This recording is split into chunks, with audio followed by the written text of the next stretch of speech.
December 1944. The road to Bastogne. December 1944. Europe was supposed to be moving toward the end of the Second World War. The Allied armies had crossed France. Paris had been liberated. Germany itself was under increasing pressure. American armies were pushing east toward the Rhine, while British and Canadian forces were pressing from the north. For months, the German military had been retreating. But deep inside the Ardennes forest, Adolf Hitler was preparing one last enormous gamble. His plan was simple in concept and almost impossible in execution. German forces would smash through the thinly held American lines in Belgium and Luxembourg. They would drive west. They would seize key road junctions. They would cross the Meuse River. And if everything went according to plan, they would capture Antwerp. The goal was not merely to win a battle. Hitler wanted to split the Allied armies in two. He wanted to separate American forces from the British and Canadians. He wanted to disrupt Allied supply lines. And he wanted to force the Western Allies into a political crisis. On December 16, 1944, the German offensive began. The Americans were caught off guard. Across the Ardennes, German artillery opened fire. Then came tanks. Then infantry. Then more tanks. The attack created what would become known as the Battle of the Bulge. And directly in the path of the German advance stood a small Belgian town, Bastogne.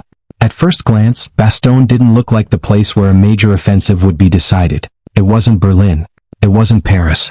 It wasn't even a major industrial center. But Bastogne sat at the intersection of several important roads. 7 major routes converged around the town.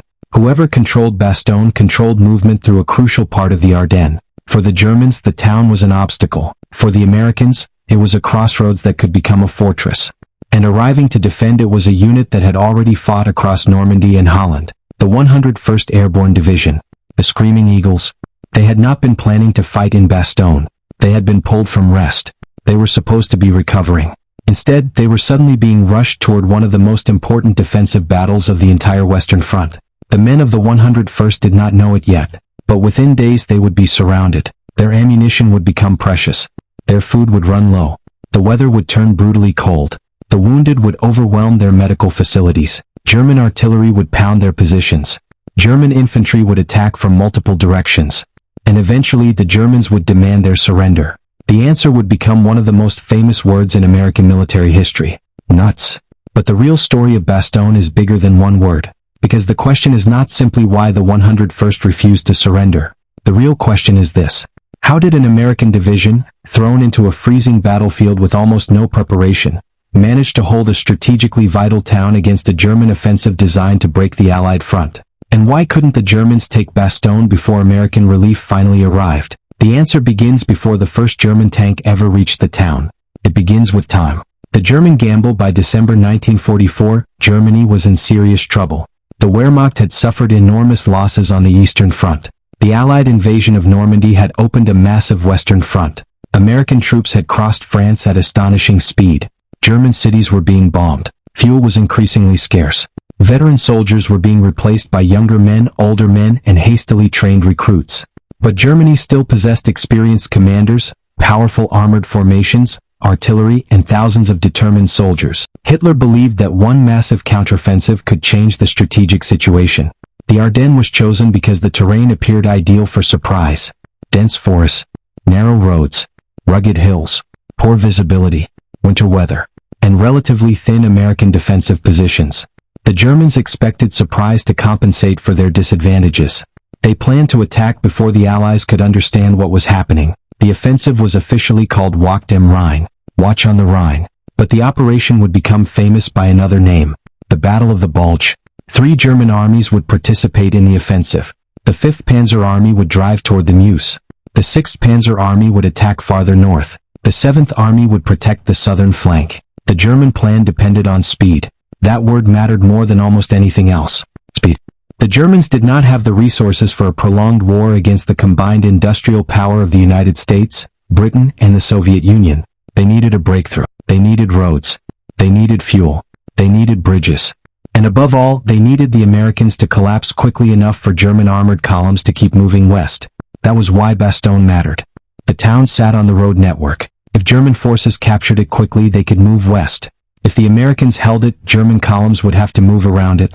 And every detour consumed something the Germans could not easily replace. Time, fuel, ammunition, vehicles, and momentum.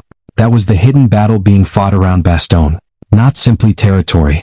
The Americans are caught off guard. On December 16th, German artillery erupted across the Ardennes. The American soldiers defending the region were suddenly fighting an enemy they had not expected to see in such strength. German forces pushed into American positions. Some units were overwhelmed. Others withdrew. Some surrendered. But the American front did not completely collapse. Instead, resistance began appearing everywhere. Small groups held crossroads. Infantry companies fought from villages. Artillery batteries fired until ammunition became scarce. Engineers destroyed bridges. Commanders tried to understand the scale of the attack. And while the Germans were moving west, American commanders began moving reserves toward the threatened sector. Among those reserves was the 101st Airborne Division. The Screaming Eagles had already experienced some of the hardest combat of the war. And while the Germans were moving west, American commanders began moving reserves toward the threatened sector. Among those reserves was the 101st Airborne Division. The Screaming Eagles had already experienced some of the hardest combat of the war. They had parachuted into Normandy on D-Day. They had fought around Corentin. They had taken part in Operation Market Garden. They had spent weeks fighting in Holland. By December they were exhausted. The division had finally been pulled out of combat. The men were expecting rest. Then the German offensive changed everything. The 101st received orders to move. There was no comfortable transition. No elaborate preparation. No long period of studying the battlefield. The division had to move immediately. The destination was Bastogne. The mission was to hold the crossroads. And the situation was deteriorating by the hour. Into the snow. Imagine being an American paratrooper in December 1944. You have spent months fighting. You have survived Normandy. You have survived Holland. Now you are being loaded into trucks and sent toward an unknown battlefield. It is dark. The roads are crowded. The weather is miserable. The temperature is falling. Snow covers the landscape. And somewhere ahead, German tanks are moving toward you. The men of the 101st were not arriving on a battlefield that had been neatly prepared for them. They were arriving in the middle of a crisis. The roads leading toward Bastogne were packed with military traffic, artillery, trucks, ambulances, jeeps, infantry, armored vehicles. Everyone was moving, and everyone was trying to move fast. The 101st arrived with remarkable speed, but the division was not alone. Elements of the 10th Armored Division were also brought into the defensive effort. There were artillery units, tank destroyers, engineers, infantry from other formations, men who had been separated from their original units, soldiers from damaged American formations. The eventual defense of Bastogne would therefore not be a simple story of one division fighting alone. It was a combined force. But the 101st Airborne became the center of that defense. And the Germans were closing in. The crossroads. Bastogne was valuable because roads radiated from it. That made it a natural objective. The German commanders understood its importance. But they also understood something else. A town like Bastogne did not need to be destroyed completely to be useful. It needed to be captured. And captured quickly. The German armored columns wanted to continue west. The farther they traveled, the more vulnerable their supply situation became. Fuel was a critical problem. German tanks could be powerful. German armored divisions could be terrifying. But tanks without fuel were immobile steel. Every mile west increased the logistical problem. And Bastogne was sitting in the middle of the road network. The Germans began cutting the roads.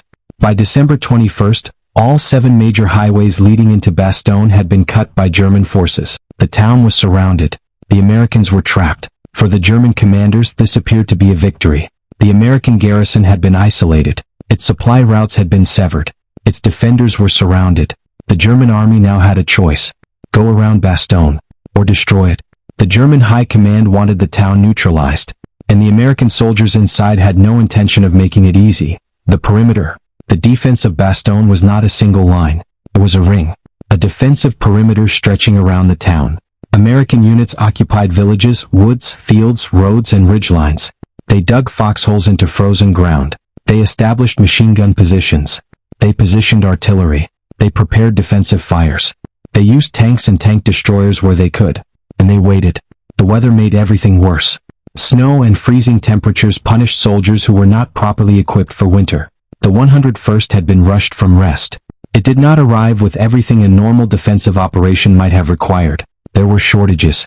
Ammunition, food, medical supplies, cold weather clothing. The men were tired. But the Germans had problems too.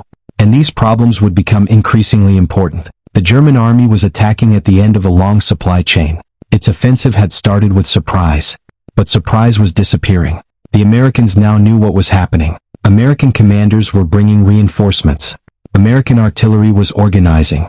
American air power was waiting for the weather to clear. And American armored forces were moving from the south. The clock was running. And the Germans needed Bastogne before that clock ran out. Why Bastogne was so difficult to take? There was something fundamentally difficult about attacking Bastogne. The Americans knew they were surrounded. That sounds like a disadvantage. But it also created clarity. The defenders knew exactly what their mission was. They could not retreat. They could not simply wait for another defensive position. There was nowhere else to go. They had to hold. That made every road, every field, every farmhouse, and every forest edge important. The Germans could attack. The Americans could respond.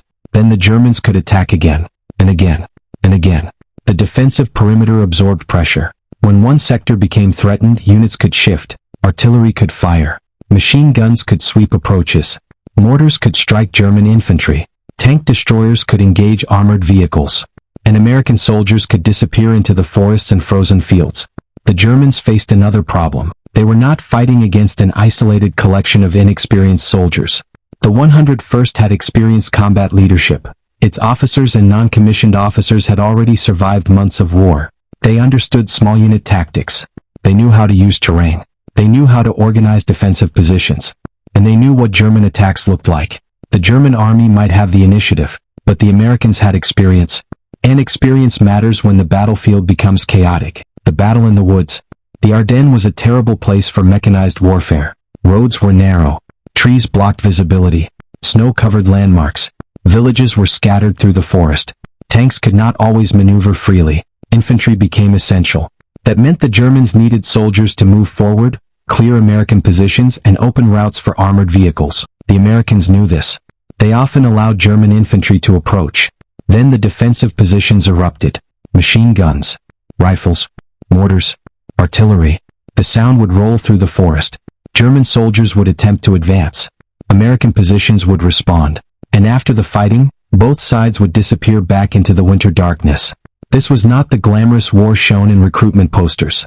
There were no clean battle lines. No clear front. Just frozen ground, smoke, snow, artillery explosions, and men trying to survive until morning. The German plan changes. The German offensive had been designed around movement, but Bastogne was becoming a problem. The German armored divisions needed to continue toward their main objectives. The Panzerlehr Division and 2nd Panzer Division had orders that emphasized bypassing Bastogne and continuing west. This was strategically important. The Germans did not necessarily need to destroy every American soldier inside the town. They needed to prevent Bastogne from disrupting the offensive. But the American defense made the town impossible to ignore. The German forces began surrounding it. The 26th Volksgrenadier Division became especially important in the fight. German artillery moved into position. Infantry closed the perimeter. Armored units supported attacks. The pressure increased, but Bastogne still held. And that created a dangerous contradiction for the German offensive. If they left the Americans behind, the Americans could interfere with their supply routes and movement. If they stopped to destroy Bastogne, they would spend time and resources that the offensive desperately needed. The Germans were caught between two bad choices, and the Americans were forcing them to make that choice. The battle becomes a race. By December 20th, Bastogne had become more than a battlefield. It was a race. The Germans were racing to capture the town. The Americans were racing to reinforce it. And farther south, another American commander was preparing something even more dangerous for the Germans. Lieutenant General George S. Patton. Patton commanded the U.S. Third Army. His forces were already engaged in fighting. But when the crisis developed, Patton ordered his army to change direction. The Third Army would turn north. The objective, Bastogne. This was an extraordinary movement. American forces had to pivot toward the German offensive. The roads were crowded. The weather was terrible. The distance was substantial. But Patton's army began moving. The Germans were attacking from the north and east. Patton was coming from the south. And inside Bastogne, the 101st was holding. The battlefield was becoming a giant race against time. December 21st, the trap closes. By December 21st, the Americans were effectively surrounded. The roads were cut. German forces were all around them. The 101st could no longer depend on normal ground supply.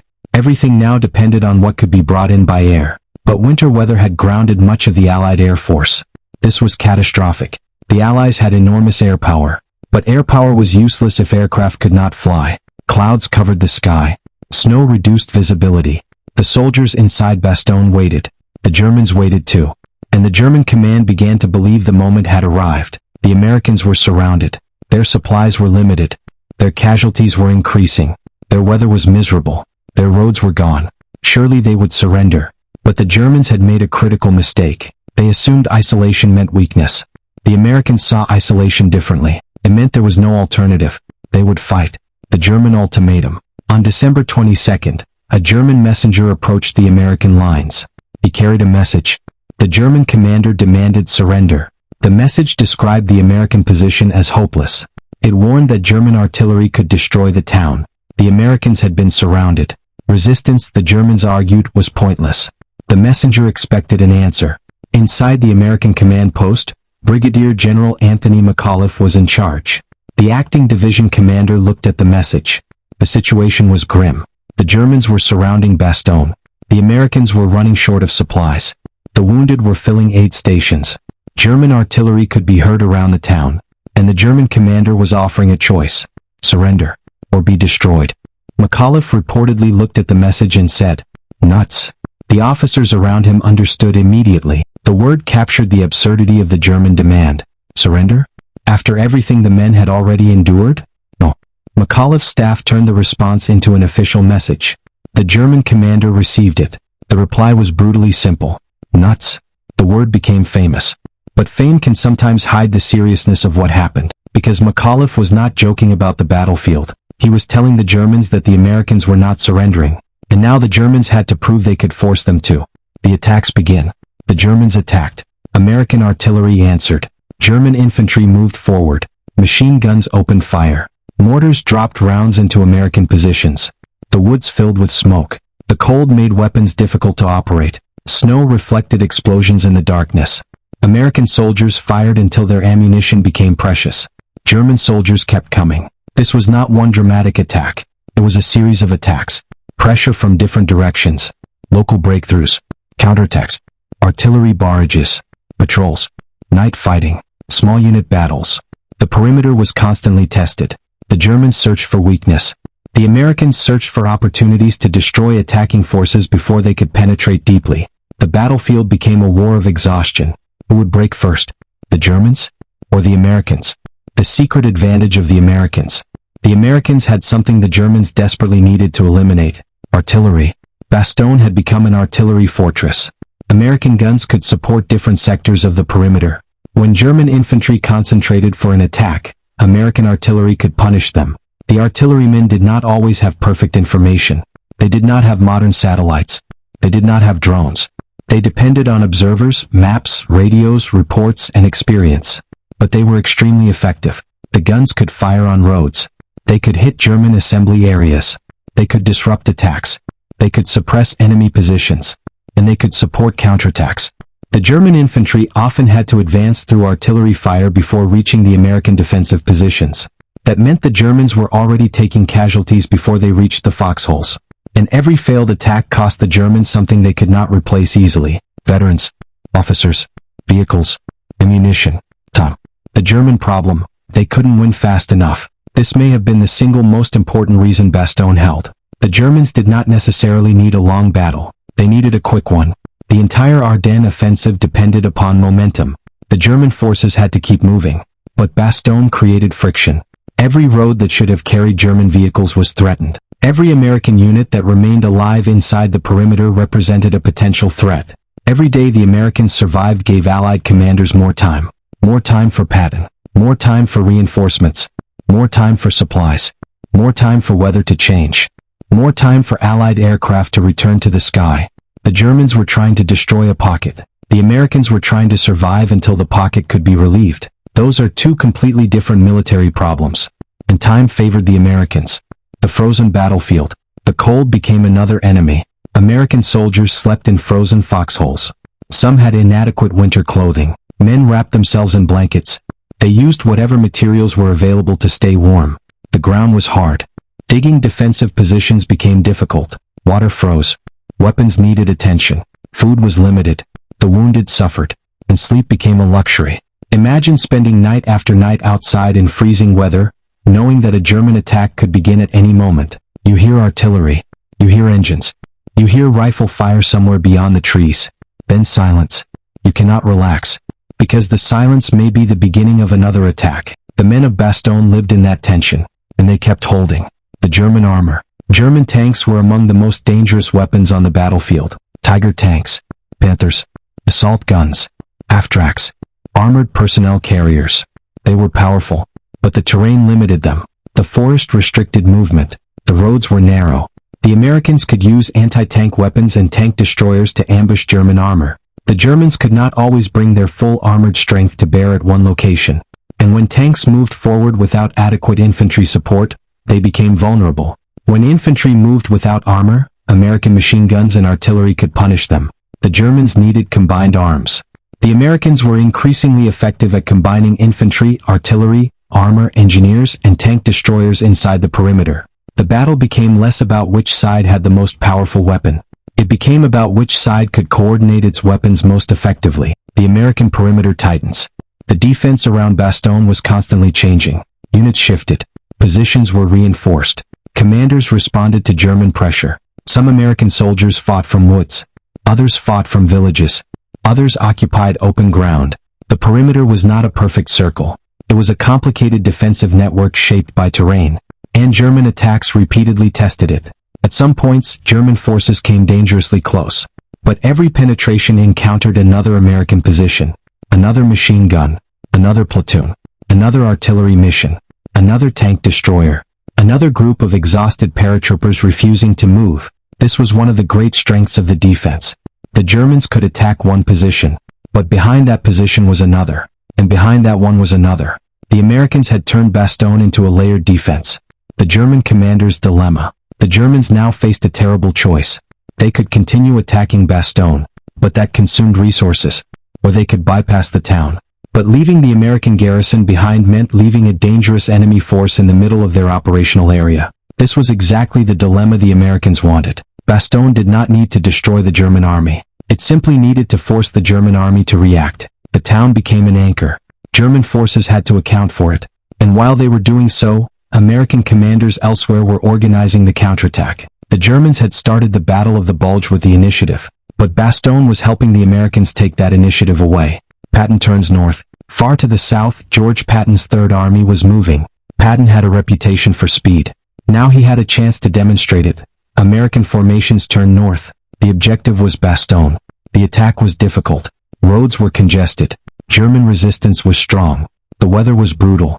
But the American army had something the Germans increasingly lacked: resources, fuel, artillery, trucks, replacement troops, engineering support, air support waiting for the weather, and the ability to move large numbers of forces toward a single objective. The Germans were fighting a race. Patton was turning it into a countdown. December 23rd, the sky opens. Then something changed. The weather improved. The clouds began to break. The Allied air forces returned. For the soldiers trapped in Bastogne, this was enormous. The Germans had been protected by bad weather. Now that protection was disappearing. American aircraft could attack German positions. They could strike roads. They could hit armored columns. They could disrupt supply lines. They could support the larger Allied counteroffensive. And inside Bastogne, aircraft could finally begin dropping supplies. Food, ammunition, medical equipment, other essential materials. The defenders were still surrounded, but they were no longer completely cut off from the outside world. The German advantage was shrinking. The airborne drop. The 101st Airborne Division had been surrounded, but now aircraft appeared overhead. Parachutes opened against the winter sky. Supplies began falling toward Bastogne. For the men below, the sight was more than logistics. It was psychological. It meant the outside world had not forgotten them. It meant help was coming. It meant the siege was not permanent. The Americans could still fight. And they now knew something the Germans could not ignore. The weather had changed. The American Air Force was back. Patton's army was approaching. And the 101st was still holding. The Germans had failed to destroy the pocket quickly. That failure was becoming decisive. The human cost. It is easy to describe Bastogne through maps, arrows, divisions, roads, tank symbols. But behind every arrow was a person. American soldiers freezing in foxholes. German soldiers moving through snow. Medics working with inadequate supplies.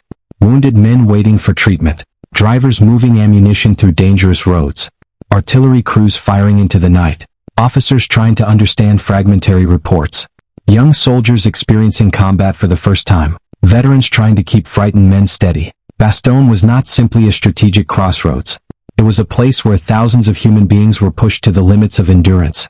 The battlefield was brutal, and neither side escaped the cost. The German attacks continue. Even as American relief forces approached, the Germans continued attacking. They could not simply stop. The town remained important. The German command wanted the Americans destroyed. The pressure continued, but the situation was changing. American defenses were becoming stronger. German forces were increasingly stretched. American air power was active, and Patton's army was getting closer. The Germans were now attacking a fortress while an enemy army approached from behind them. This was the nightmare scenario. The siege force could itself become trapped. The Germans needed to finish the battle, but they had run out of time. The 4th Armored Division. From the south came the U.S. 4th Armored Division. Its mission was to break through to Bastogne. The operation was not easy. German forces resisted. Roads were blocked. Villages became strong points. The armored columns had to fight their way forward, but the Americans kept moving. The closer they got, the more pressure they placed on the German forces surrounding Bastogne. Inside the town, the 101st waited. They had been surrounded for days. They had endured artillery, infantry attacks, cold, hunger, casualties, and uncertainty. Now they heard something. Reports of American armor. The sound of fighting coming from the south. The German ring was beginning to crack. December 26, 1944. December 26th. The day the siege changed forever. American tanks pushed toward Bastogne. One Sherman tank became particularly famous. Its name was Cobra King. The tank and its crew helped lead the armored column that reached the besieged Americans. The exact moment was not a Hollywood scene. There was still fighting. There were still Germans nearby. The battle was not suddenly over, but the essential fact had changed. The 101st was no longer completely surrounded. The road to Bastogne had been opened. The siege had been broken. The Germans had failed. Not because the German army lacked courage. Not because German tanks were weak. Not because the 101st had possessed overwhelming numbers. They had failed because the defense had bought something the Germans could not afford to lose. Time. Why the Germans couldn't take Bastogne. So why couldn't the Germans take Bastogne? The first reason was geography. Bastogne was a road hub. That made it important. But it also made it defensible. The Americans could use the surrounding roads to move units inside the perimeter before the encirclement was complete. Once the defense was established, the surrounding terrain provided positions for infantry, artillery, and anti-tank weapons. The second reason was American leadership. The 101st had experienced officers and non-commissioned officers. They knew how to fight. They knew how to improvise. They understood that a defensive battle was not simply about sitting in foxholes. It was about movement, fire support, communication, counterattacks, patrols, and maintaining morale. The third reason was artillery. American artillery repeatedly disrupted German attacks. It helped compensate for the numerical pressure on the perimeter. The fourth reason was German logistics. The German offensive had begun with limited resources. Fuel was scarce. Ammunition had to move forward. Vehicles broke down. The farther the Germans advanced, the harder it became to sustain them. Every delay at Bastogne made that problem worse. The fifth reason was the American relief effort. Patton's Third Army was not standing still. American forces were moving north, and eventually the 4th Armored Division broke through. The sixth reason was air power. Bad weather had initially neutralized much of the Allied air advantage. But when the skies cleared, American and British aircraft returned. German positions and supply lines became vulnerable. And the seventh reason may have been the most important. The Americans refused to collapse. The power of morale. Wars are often described in terms of numbers. How many tanks? How many divisions? How many artillery pieces? How many aircraft? But numbers cannot explain everything. At Bastogne, morale mattered. The soldiers knew the situation was dangerous. They were surrounded. They knew some units had been destroyed elsewhere. They knew German forces were attacking. But they also knew they had a mission. Hold Bastogne. And then McAuliffe gave them a word. Nuts. It was crude. It was short. It was almost ridiculous. And that was exactly why it worked. It transformed a frightening situation into something psychologically manageable. The Germans wanted surrender to seem inevitable. McAuliffe made surrender seem absurd. That mattered. Because a surrounded army needs more than ammunition. It needs belief. The belief that holding one more hour matters. The belief that someone is coming. The belief that the enemy can be stopped. The belief that the perimeter will survive another attack. The soldiers of Bastogne had that belief. What the Germans actually achieved. It is important to understand something. The German army did not simply fail everywhere. The Battle of the Bulge was a serious crisis for the Americans. German forces achieved surprise. They captured large numbers of American soldiers. They penetrated deeply into Allied territory. They captured important ground. They inflicted enormous casualties. The first days of the offensive were extremely dangerous. But the Germans failed to achieve the strategic objectives that justified the gamble. They did not reach Antwerp. They did not destroy the Allied armies. They did not split the American and British forces permanently, and they did not eliminate Bastogne quickly. The battle became a contest between German momentum and American industrial strength. The Germans needed a breakthrough.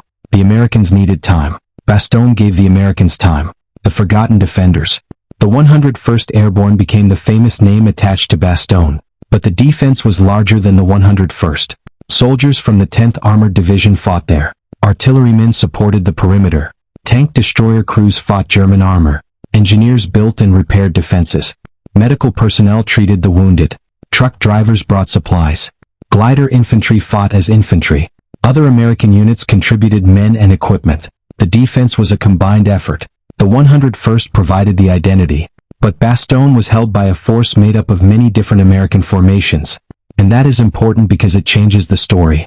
This was not simply a group of paratroopers standing alone against an entire German army. It was a desperate combined arms defensive battle centered around the 101st. That makes what happened no less impressive. In some ways it makes it more impressive.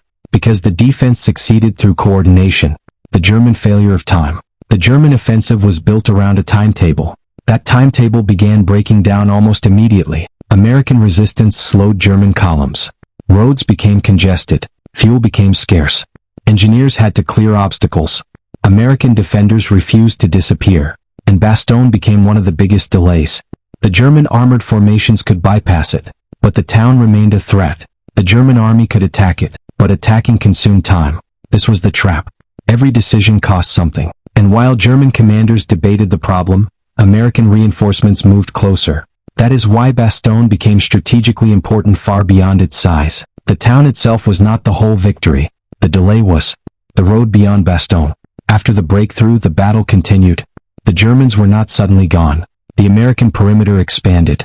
The 101st remained in combat. The weather remained brutal. German forces continued fighting across the Ardennes. The Battle of the Bulge would continue into January. But the central German gamble had already begun to fail. The Americans had survived the critical phase. The German offensive had lost momentum. The roads to the west were not open in the way Hitler had intended. And the Allies were now counterattacking. The situation had changed completely. A few days earlier, German forces had surrounded an American division. Now American armies were attacking the German salient from multiple directions. The hunter had become the hunted. The meaning of Bastogne. Why does Bastogne still matter? Because it represents something deeper than a tactical victory. The defense demonstrates what happens when a military force refuses to allow an enemy to dictate the outcome. The 101st had every reason to be exhausted. They had every reason to be afraid. They were surrounded. They were cold. They were short of supplies. They were under attack. But they continued. Not because they believed they were invincible. They weren't. Not because they had unlimited ammunition. They didn't. Not because they knew exactly when help would arrive. They didn't. They continued because they had a mission. Hold. And sometimes that is what military history comes down to. Hold this road. Hold this hill. Hold this bridge. Hold this town. Hold until the reinforcements arrive. Bastogne was one of those moments. The myth and the reality. Over the decades, Bastogne became legendary. The phrase, nuts, became part of American military culture. The screaming eagles became symbols of courage. The snow-covered battlefield became part of the mythology of the Battle of the Bulge. But legends can sometimes make war look cleaner than it was. The reality was chaotic. The 101st was not perfectly supplied. The German forces were not incompetent. The Americans did not simply stand in place and win. The Germans attacked repeatedly. American units suffered heavy casualties. Soldiers were killed in forests, fields, roads, villages, and foxholes. Many men who survived Bastogne would carry memories of it for the rest of their lives. The victory was real, but it was not easy, and it was not free. The strategic victory. Bastogne's greatest contribution to the Allied war effort may have been measured not in captured German tanks, but in days bought for the Allies. Days for reinforcements. Days for Patton. Days for American artillery. Days for Allied aircraft. Days for commanders to understand the German plan. Days for the German offensive to lose momentum. That was the real value of Bastogne.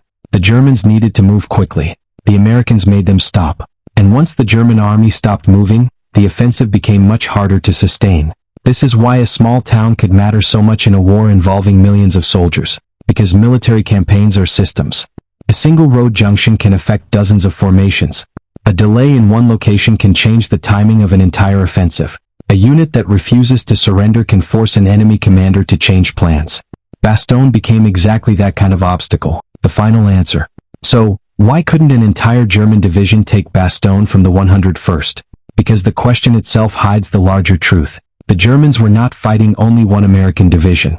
And the 101st was not fighting only one German division. Bastogne became the center of a combined arms battle involving multiple German and American formations. But the central reason the Germans failed was simple. They could not destroy the defenders quickly enough. The Americans turned Bastogne into a fortress. They used artillery. They used infantry. They used armor. They used tank destroyers. They used engineers. They used the terrain. And most importantly, they used time. Every hour the 101st survived made the German strategic situation worse. Every failed attack bought another hour. Every artillery barrage bought another hour. Every defensive position that held bought another hour. Every American soldier who refused to run bought another hour. And eventually, those hours became days. Then the skies cleared. American aircraft returned. Supplies came in. Patton's army approached. And the 4th Armored Division broke through. The German ring around Bastogne was broken. The 101st had survived. December 26th, the road opens. When American armor finally reached Bastogne, the psychological impact was enormous. 4 days the defenders had been surrounded. Now American tanks were there. The road was open. The Americans had survived the siege. But perhaps the most important part of the story is what had happened before the tanks arrived. The 101st did not know exactly when relief would come. They could not see Patton's army approaching from inside their foxholes. They could not know whether the next German attack would be the one that broke their perimeter. They simply kept fighting. That is the essence of Bastogne. Not certainty. Uncertainty. Not comfort. Endurance. Not overwhelming strength. Determination. The German offensive begins to collapse. After Bastogne was relieved, the Battle of the Bulge continued. But the German offensive had lost the momentum it needed. The Allied armies were recovering. American reinforcements were arriving. Air power was operating. German fuel shortages became increasingly severe. The weather no longer protected German movements as effectively, and the German army had suffered enormous losses. The offensive had been designed to transform the strategic situation in the West. Instead, it exhausted Germany's remaining reserves. The German army had committed some of its best remaining formations. It had spent precious fuel and ammunition. It had lost experienced soldiers. And it had failed to achieve its main objectives. Bastogne had been one of the places where that failure became visible. The soldiers who held. History often remembers generals. Eisenhower, Patton, Bradley, McAuliffe, Model, Manchufel. But wars are ultimately fought by ordinary soldiers. Men who had been mechanics, farmers, factory workers, students, truck drivers, athletes, clerks. Young Americans who had crossed an ocean and found themselves in a Belgian forest in the middle of winter. Some had jumped from airplanes. Some had arrived by truck. Some had driven tanks. Some had fired artillery. Some had never expected to survive the winter. They were all part of Bastogne. And the men inside the perimeter had one advantage that the German commanders could not easily calculate. They understood that if Bastogne fell, the Germans would have another road west. If Bastogne held, the Germans would have another problem. So they held. The price of holding. Holding came at a price. American soldiers were killed. Others were wounded. Some suffered frostbite. Some were exhausted beyond anything they had experienced. The German forces also paid heavily. The forests around Bastogne were filled with destroyed vehicles, abandoned equipment, shell craters, and graves. The battle was a human catastrophe. Victory does not erase that.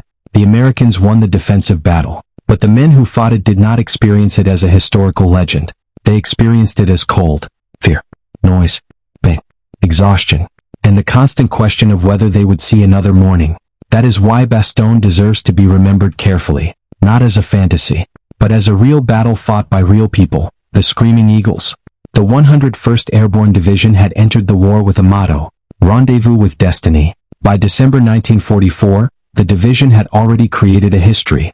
Normandy, Corentin, Holland, now Bastogne. The defense of the town became one of the defining moments of the division's World War II experience. The Screaming Eagles had been called into action when the situation was immediate and extreme. That was exactly what happened in Bastogne. They were brought into a crisis. They were surrounded. They were attacked. And they held. The word, nuts, became famous. But the more important word was the one that came before it. Hold. The final image. Picture Bastogne in late December 1944. Snow covers the ground. The forests are scarred by artillery. Smoke hangs over the roads. American soldiers stand beside foxholes. Some have frost on their uniforms. Some are carrying ammunition. Some are helping wounded comrades. Some are simply trying to stay warm. German forces remain nearby. The battle is not completely finished, but the situation has changed. American tanks are coming through. The road has opened. The siege has failed. And the German offensive is beginning to lose its grip.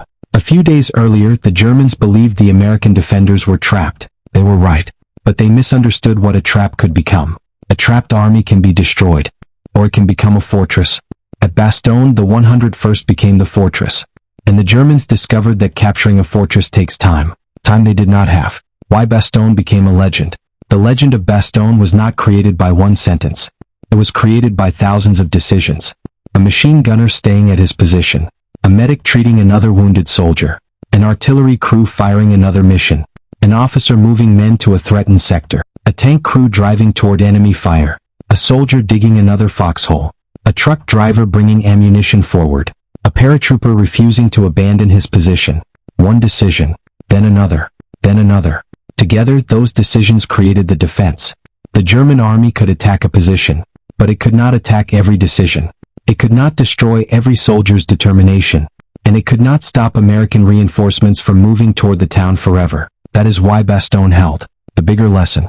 The Battle of Bastogne offers a lesson in military strategy that goes far beyond World War II.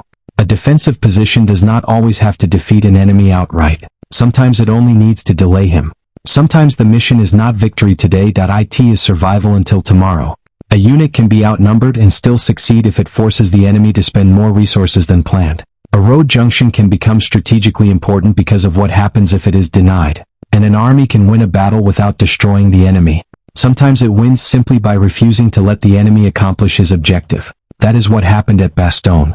The Germans needed the roads. They needed speed. They needed momentum. The Americans gave them none of those things. The end of the race.